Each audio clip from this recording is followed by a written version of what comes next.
ॐ भूर्भुवः स्वः तत्सवितुर्वरेण्यं भर्गो देवस्य धीमहि धियो यो नः प्रचोदयात् ॐ शान्ति शान्ति शान्तिः. Namaste, my dear friends. I am giving you a very important video about the teachings of Annamalai Swami. What is the correct way to pursue self-inquiry? A question was asked to Annamalai Swami. So he replies, Bhagwan has said when thoughts arise, stop them from developing by inquiring to whom is this thought coming. As soon as the thought appears, what does it matter if many thoughts keep coming? Inquire into their origin or find out who has the thoughts, and sooner or later the flow of thoughts will stop. This is how self inquiry should be practiced. First, seal off the entrances and exist to the mind by not reacting to rising thoughts or sense impressions. Don't let new ideas, judgments, likes, dislikes, etc. enter the mind, and don't let rising thoughts flourish and escape your attention. Thoughts need a thinker to pay attention to them and indulge in them. If the thinker withholds his attention from rising thoughts or challenges them before they have a chance to develop, the thoughts will all die of starvation. You challenge them by repeatedly asking, Who am I? Who is the person who is having these thoughts? For it to be effective, you must make it before the rising thoughts has had a chance to develop into a stream of thoughts. You must generate the conviction I am the all pervasive consciousness in which all bodies and minds in the world are appearing and disappearing. I am that consciousness which remains unchanged and unaffected by these appearances and disappearances. Stabilize yourself in that conviction. That is all you need to do. Here, the word thinker is used. Thinker is ego. Ego gives rise to continuous thought from the soul. So we have to have the control over this ego. It should stop thinking about the new thoughts. Then the flow of thoughts will be slowed down. Because in the query, who am I? Here, this I is ego only, not the real I, not the self. So we have to understand who am I, who is the query, am is the existence, and I is the ego. Now, again, another question is put to Annamalai Swami by a devotee. He says, But I am so accustomed to feeling I am this little self, I need help. Little self means ego. The little self will only give way to the real self if you meditate constantly. You cannot visit away with a few stray thoughts. If you can understand that this little self never at any time had any existence outside your imagination, Just like the snake never existed, it was always the rope. You will not be concerned about ways to eliminate it. Your desire for help in eliminating it is part of your problem. Don't make the mistake of imagining there is some goal to be reached or attained. If you think like this, you will start to look for methods and people to help you. This just perpetuates the problem you are trying to end. Instead, cultivate the strong awareness I am the self, I am that, I am Brahma, I am everything. You don't need any method to get rid of the wrong ideas about yourself. All you have to do is stop believing them. The best way to do this is to replace them with ideas which more accurately reflect the real state of affairs. If you think and meditate, I am the self, it will do you a lot more good than thinking, I am the little self.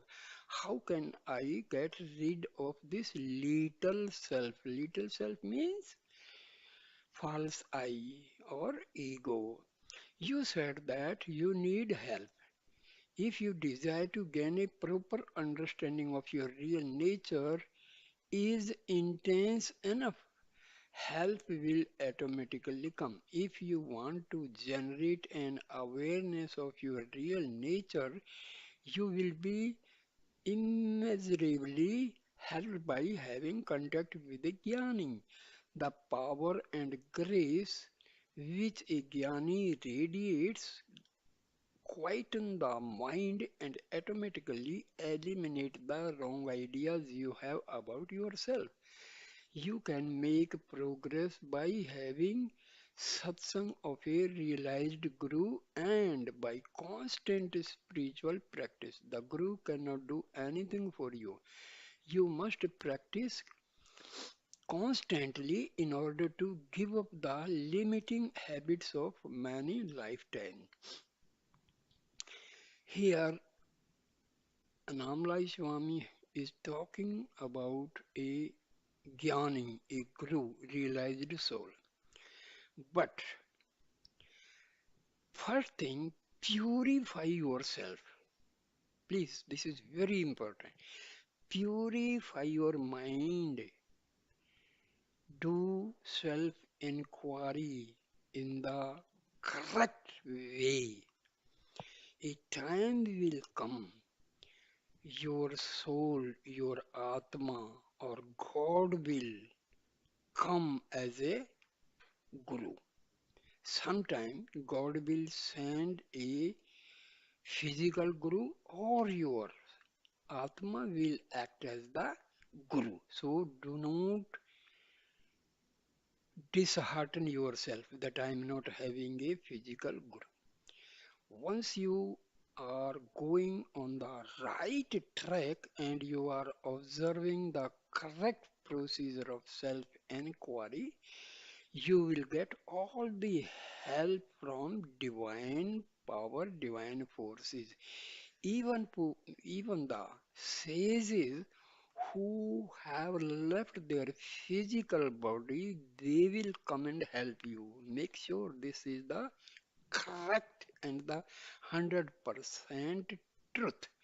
See, you take the example of Acharya Sri Ram Sarma, who has founded this Gayatri Parivar.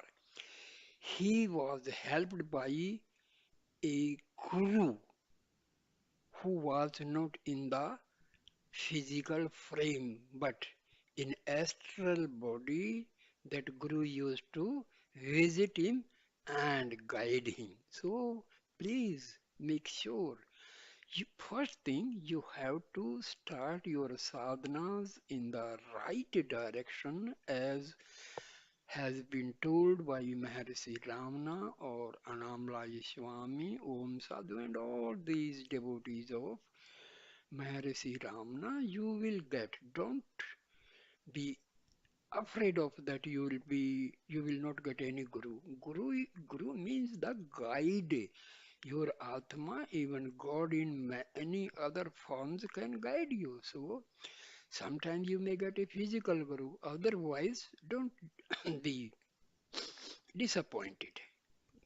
Once you are observing all the correct procedures, God will help you.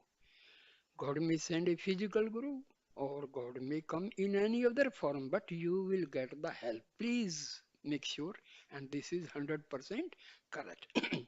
Next question was put to Annamalai Swami. How does Maya operate? How is the self concealed from itself? This is a very, very important query. This Annamalai Swami replies, the self, which is infinite power and the source of all power, is indivisible. Yet, within this indivisible self, there are five Shaktis or powers with varying functions which operate simultaneously. The Shaktis are creation, preservation, destruction, veiling. This is the Maya. And grace. The fifth Shakti, grace, contacts, counteracts and removes the fourth Shakti, which is Maya. When Maya is totally inactive, that is when the identity with the body and mind has been dropped. There is an awareness of consciousness of being. When one is established in that state, there is no body, no mind, no world. These three things are just ideas which are brought into an apparent existence when Maya is present and active. The sole effective way to dissolve Maya is the path shown by Bhagwan Maharishi Ramana. One must do self-inquiry and discriminate between what is real and what is unreal. It is the power of Maya which makes us believe in the reality of things which have a reality. If you ask, what are these imaginary things? The answer is everything that is not the formless self. The self alone is real. Everything else is a figment of our imagination. It is not helpful to inquiry why there is Maya and how it operates. If you are in a boat which is leaking, you don't waste time asking whether the hole was made by an Italian, a Frenchman, or an Indian. You just plug the leak. Attempting to find the origin of Maya with your mind is doomed to fail because any answer you come up with will be a Maya answer. Es- Establish yourself in the self, then watch how Maya takes you over each time you fail to keep your attention there. See, we must establish the must establish faith in our Atma. Atma is omnipotent. So once you have the real faith in your Atma, the veiling Shakti that is called Maya, it will be weakened and it can be removed completely by the Atma. So do not dishearten yourself. This Maya is actually non-existent. Maya is, you know, it is the Shakti. It is the power of Brahma. So But you just divert this Maya to follow Atma and not the vice versa. Do not force your Atma to follow Maya, then you will be in all sorts of problems. So, force this Maya to follow your Atma. So, automatically it will vanish. This is the simple procedure. See, Maya is originated from the self only. Self is omnipotent, infinite. It has infinite power. So it is part of self only. So definitely this Maya is also very powerful. It has power because it is coming from the self which is omnipotent. So a question was put to Annamalai Swami. The devotee asked, if Maya is a Shakti, what exactly is this Shakti? Shakti is energy or power. It is a name for the dynamic aspect of the self. Shakti and Shanti are two aspects of the same consciousness. If you want to separate them at all, you can say that Shanti is the unmanifest aspect of self, which Shakti is the man- manifest. But really, they are not separate. A flame has two properties, light and heat. The two cannot be separated. They are like the sea and the waves. Shanti is the vast, unmoving body of water. The waves that appear and move on the surface are Shakti. Shanti is merciless, vast, and all encompassing. White Shakti is active. You can say this Maya is kinetic energy, and Shanti is the potential energy. Potential energy means at rest. Kinetic energy means in motion. So the Shakti of self, when it is dynamic, when it is infested with the kinetic energy, so this becomes the Maya because it will create many wailing and confusing aspect. So it is very powerful.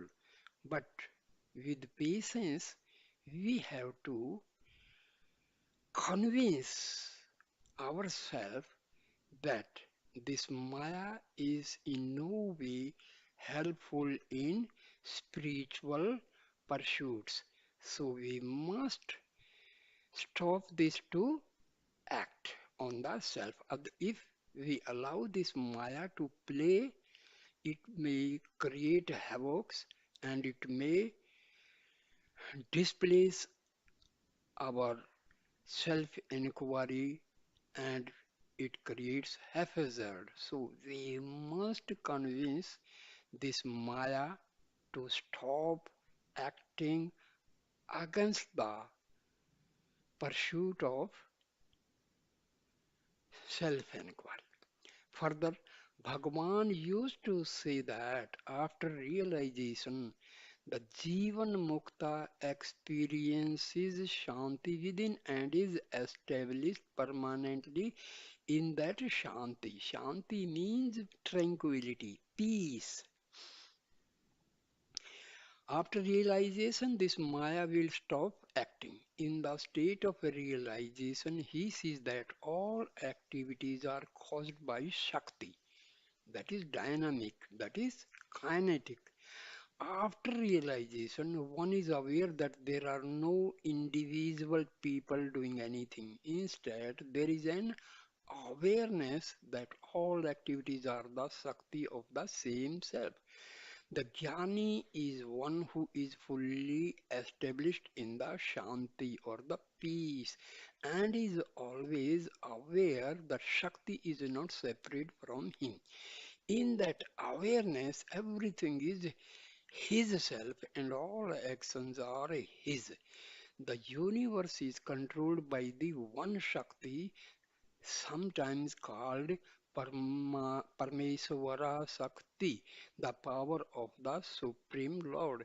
This moves and orders all things. Natural laws, such as the laws that keep the planets in their orbits, are all manifestation of this Sakti.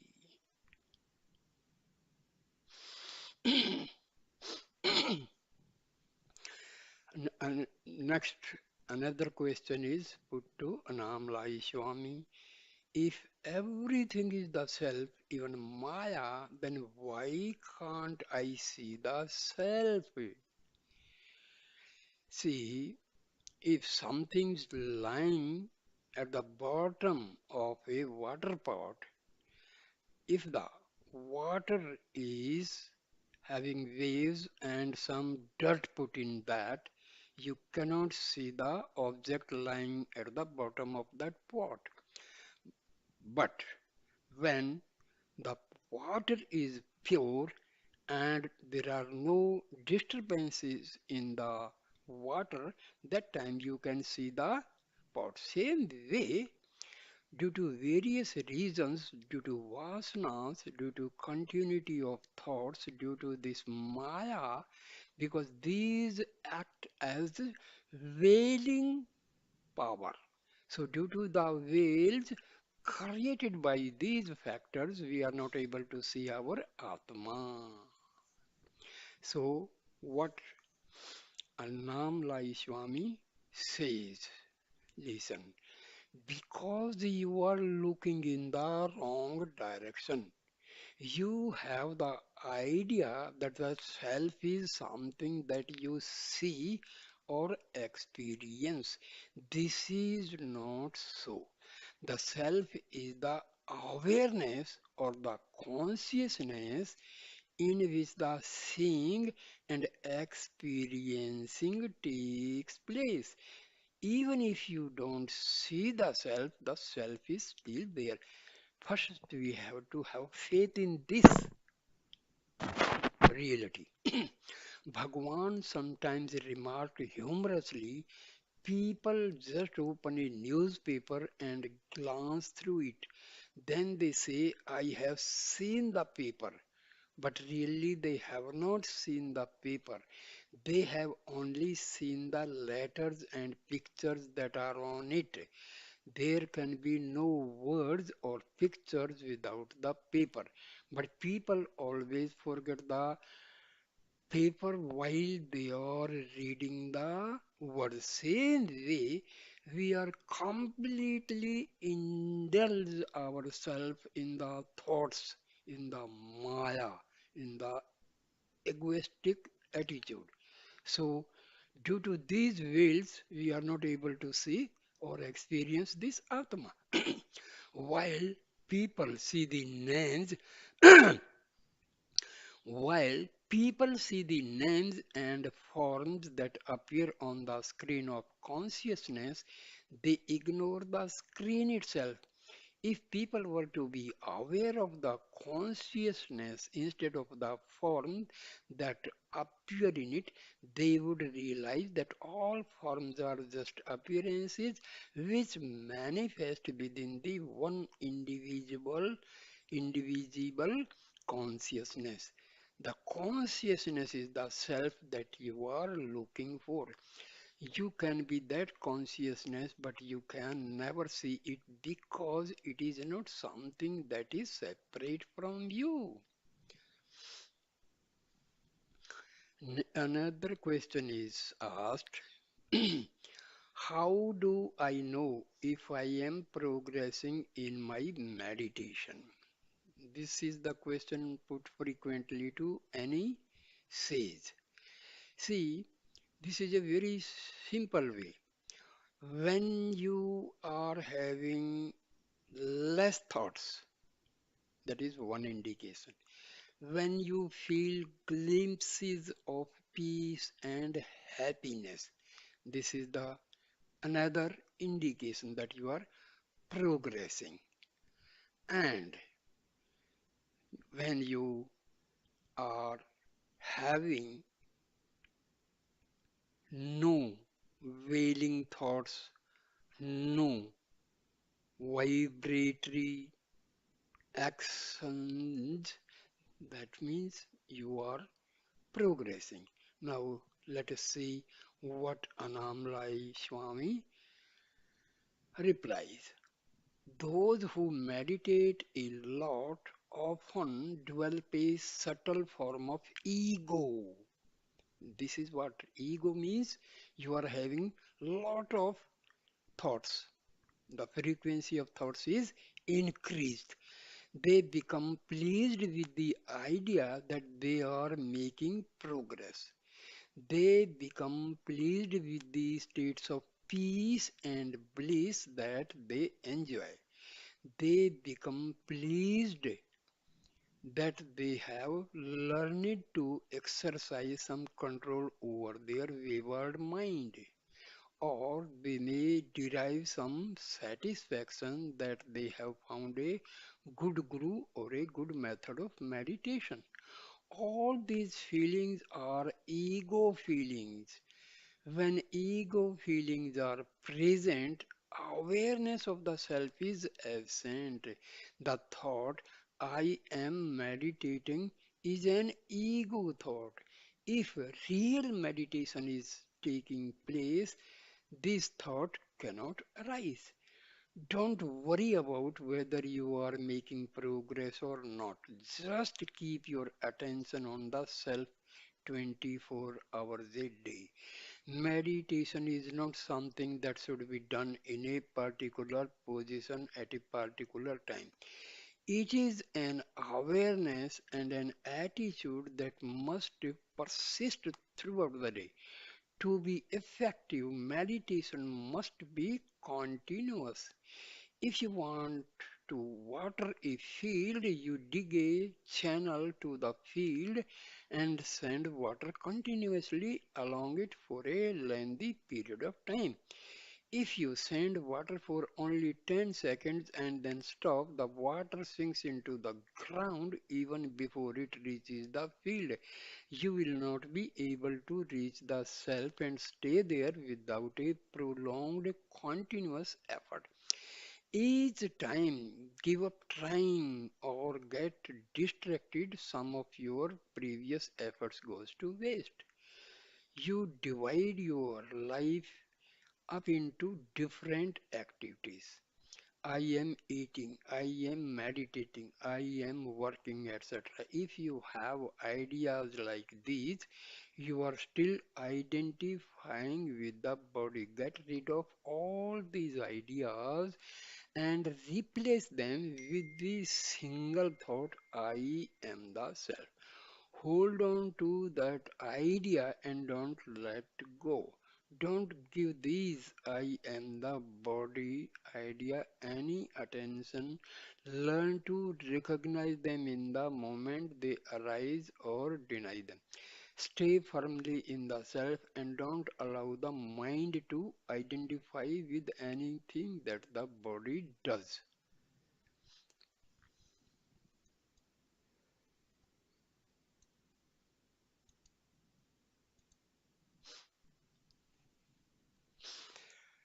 Another question is put to Annamalai Swami. My mind is unstoppable. How do I bring it to the self? When it rises, the mind automatically goes out into the world. If you do self-inquiry, you can train it to flow towards to the self. In deep sleep, the mind automatically goes to the self, but you are not aware of it. Through the steady practice of self-inquiry, the mind can be trained in such a way that it automatically flows towards the self in the waking and dream states. It is very difficult at first, but with practice it can be done. Repeated self-inquiry makes the mind go back into the self. Other methods may produce good experiences, but the good experiences will not make the mind go back into the self and stay there. See, use the positive affirmative method. What is that? Sit for meditation, close your eyes, see that there is no external disturbance, there is no noise. Then convince your mind or your ego, say like this, repeat like this, contem contemplate like this. I am going slowly and steadily inward, deeper, deeper, and deeper. I am nearing the spiritual heart now. I have reached the gate of the spiritual heart. Now I am going to enter the spiritual heart. I have entered the spiritual heart, and now I am I am merging with the Atma. Here this I is ego. Remember this, ego is nothing but the modification of mind. When you say I am going inwardly, slowly and steadily, make sure this includes your mind, your intellect, your ego, and any other modification of mind. So, mind, along with its modifications, is compelled and convinced to move inwardly towards the spiritual heart and say, I am merging with the soul, and subsequently, my Atma is merging with the Brahma. Dear friend, this is the most important procedure. Your thoughts will cease to rise continuously. Maya will spo- uh, stop its place. Ego will be reduced to just completely powerless. Very, very nice method. You just, have positive affirmations like this when you are sitting in the meditation. Again, repeat. I am going inwardly deeper and deeper, deeper and deeper, and going towards the spiritual heart, entering the spiritual heart and merging with the self, merging with the Atma, and in turn, Atma is merging with the Brahma. Please, please have this experience. You will you will definitely, you will definitely have a good progress in the self-inquiry. Next question is put to Annamalai Swami. Is it good to devote some time to stay healthy? See, when our body is not healthy, so our whole attention will be towards the body only. So it is a good thing. We must keep our body healthy. A healthy body will have a sound mind. So if the body is healthy, your 50% problems are solved. Otherwise, if the body is not healthy, your 50% power will be dissipated in the thinking about the body pain. There is pain here, there is stomach is there, headache is like this, then your complete progress in the self-inquiry will be disturbed and hampered. So it is a very nice thing. And for keeping the body healthy, just keep watch on your diet. You eat sattvic food in less quantity. If you eat sattvic food but in bulk, that is also harmful. So eat sattvic food and in proper quantity. Now let us come to the question answer. Is it good to devote some time to stay healthy? Now, Maharaj, this Annamalai Swami replies, it is difficult to do sadhana if the body is not in good condition. Hatha yoga is one way of staying healthy. Bhagwan used to say, however, that of all the different asanas, nididhasana is the best. He would then add the nididhasana means abidance in the self. Don't pay too much attention to the body. If you worry about the well-being of your body, you identify with it more and more.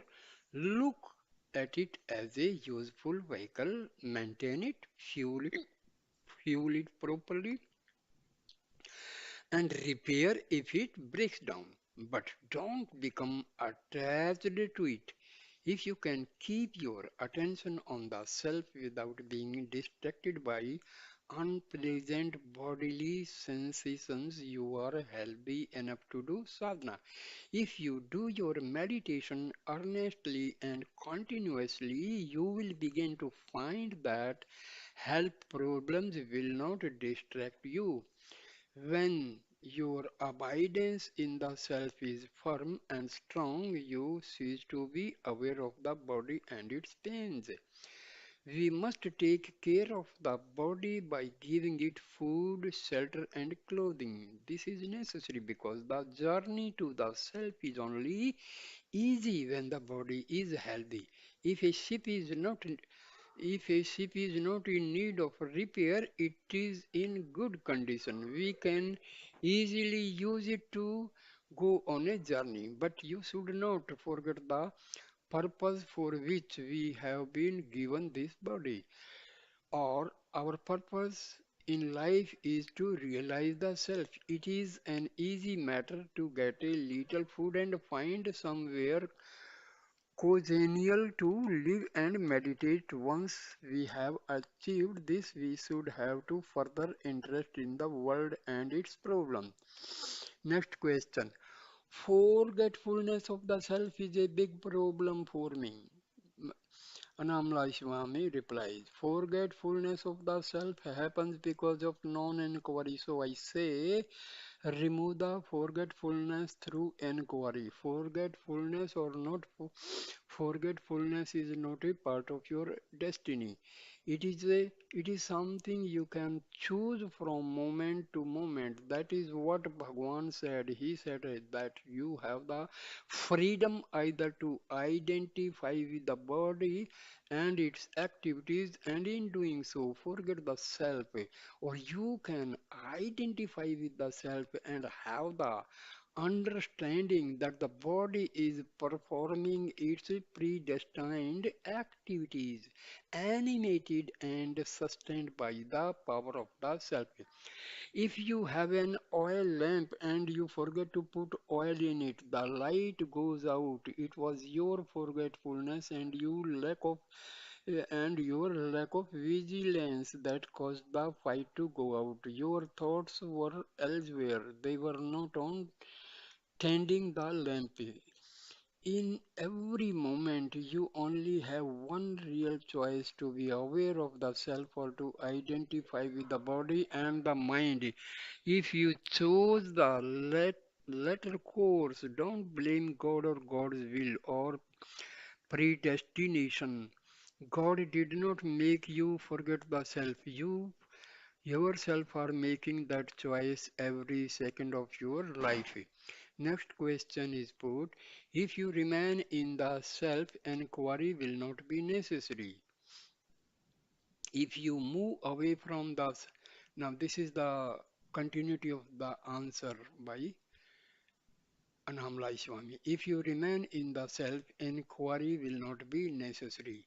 If you move away from the self and go back to the mind, you then have to inquiry again and go back to yourself. Who is this I?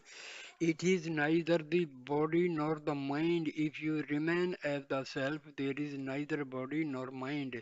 So, what is the I? Inquire into it and find out for yourself. When you see the rope, what happens to the snake? Nothing happened to it because there never was a snake. Similarly, when you remain as the self, there is a knowing that this I never had any existence. All is the self. And you are not separate from the self. All is you. Your real state is the real, and in that state there is no body and no mind. This is the truth, and you know it by being it. This I am the body idea is wrong. This false idea must go, and conviction I am the self should come to the extent that it becomes constant. At the moment that this I am the body idea seems very naturally for you, you should work to the point where I am the self becomes natural to you. It happens when the wrong idea of being the body goes, and when you stop believing it to be true, it vanishes as darkness vanishes when the sun appears. This life is all a dream within a dream within a dream.